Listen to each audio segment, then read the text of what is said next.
Ruang tanya kali ini akan mencoba menjawab sebuah pertanyaan yang berhubungan dengan public speaking.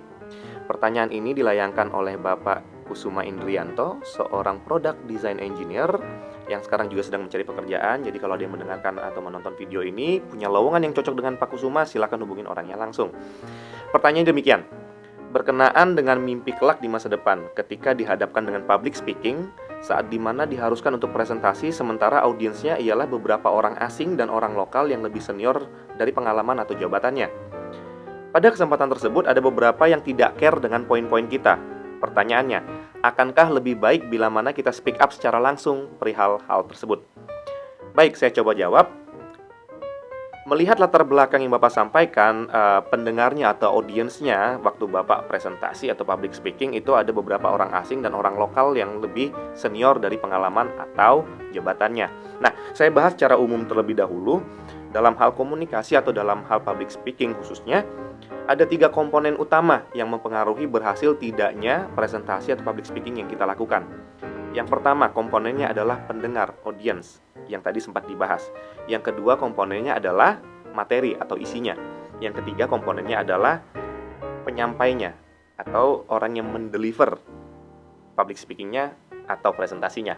Nah, kalau kita hanya melihat dari sudut pandang yang pertama, yaitu sebagai pendengar, kita bilang, oh pendengarnya ini kebanyakan orang asing atau kebanyakan orang yang lebih senior dari jabatannya. Sebenarnya yang membuat mereka tidak care itu adalah satu, mungkin mereka tidak relate sama topiknya. Karena kalau mereka relate, mau nggak mau secara psikologi mereka akan mendengarkan, gitu ya. Itu dulu terlebih dahulu pertama. Mungkin tidak relate, gitu. Atau yang kedua, mungkin mereka merasa sudah tahu, sehingga mereka tidak merasa penting lagi untuk mendengarkan. Yang pertama tadi tidak relate, yang kedua tadi sudah tahu sehingga tidak merasa perlu untuk mendengarkan. Itu dari sudut pandang pendengar. Nah, dari sudut pandang materi, mungkin materinya sendiri itu kurang memikat atau kurang berisi dari materinya sendiri. Bukan sesuatu yang memberikan pencerahan yang baru, hanya sekedar memberikan isi kulit gitu.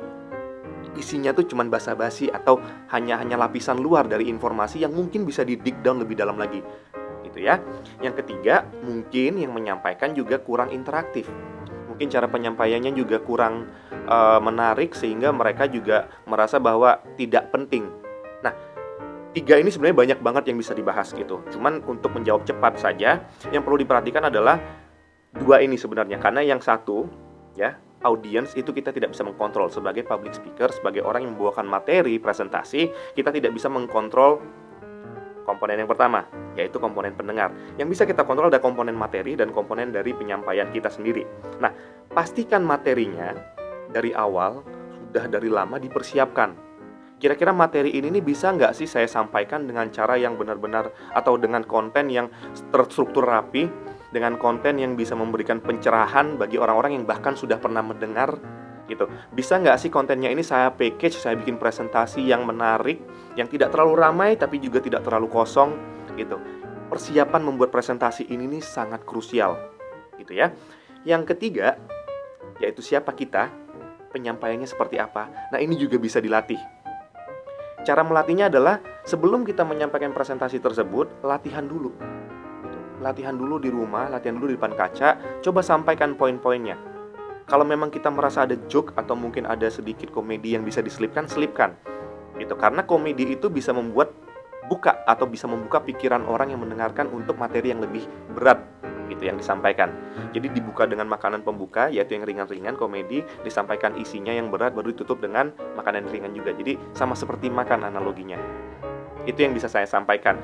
Nah, untuk supaya lancar, karena ada juga nih aspek di mana ketidaklancaran kita saat menyampaikan membuat orang jadi tidak nyaman untuk mendengarkannya. Nah, supaya lancar, buatlah contekan atau di dalam slides itu misalnya kita pakai PowerPoint atau pakai Keynote, itu tuh bisa dibikin seperti contoh atau contekan yang bisa meng-guide kita untuk materi apa setelah ini. Jadi sebelum kita masuk ke slide berikutnya, kita sudah bisa berpikir terlebih dulu, oke, caranya menyampaikan untuk slide berikutnya ini seperti apa. Kira-kira seperti itu. Kembali lagi, kita tidak bisa memaksa mereka untuk mendengarkan poin-poin kita secara keseluruhan, tapi kita bisa berusaha untuk membuat materi kita, packaging kita yang kita sampaikan itu dengan seindah mungkin, sebaik mungkin, dan sepadat mungkin, supaya waktu mereka mendengarkan, mereka bisa engage dan akhirnya meresponi dengan baik. Kira-kira demikian Pak Kusuma. Semoga memuaskan, dan kalau ada pertanyaan yang lain silahkan sampaikan di kolom komentar bawah. Saya tunggu lagi, sampai ketemu lagi di ruang tanya berikutnya. Common Space, where common people share and learn together.